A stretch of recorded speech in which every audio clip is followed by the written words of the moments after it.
కొంతమంది అడుగుతారు కదా, చచ్చాక డబ్బు తీసుకొని వెళ్తావా అని. వాళ్ళందరికీ చెబుతున్నాను, చచ్చాక శవాన్ని తీసేందుకు కూడా డబ్బులు చాలా అవసరం.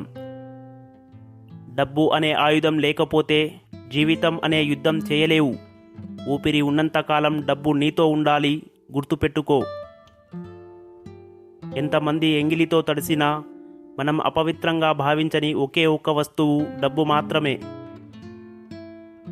డబ్బు మాట్లాడే భాష ఒకటే. ఇవాళ నువ్వు నన్ను పొదుపు చేస్తే రేపు నిన్ను కాపాడుతాను.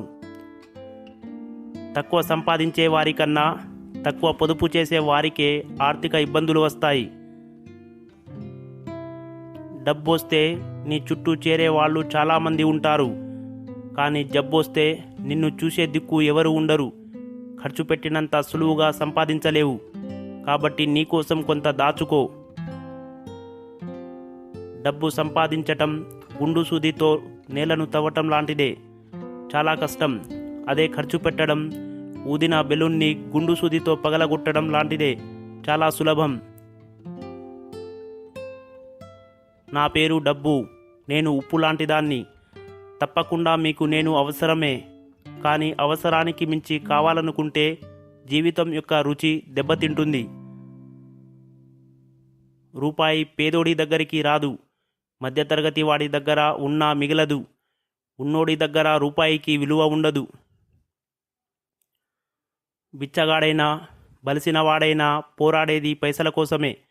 మరి తేడా ఎక్కడొస్తుందంటే, ఆ పైసలు ఒకరికి బతుకునిస్తే ఇంకొకరికి బలుపునిస్తుంది.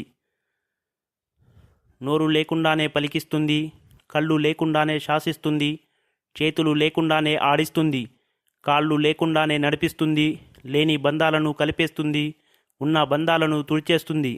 ఇది మనసు లేని మని, మనిషి చేసిన మని, మనసును మనిషిని ఆడిస్తున్న మని.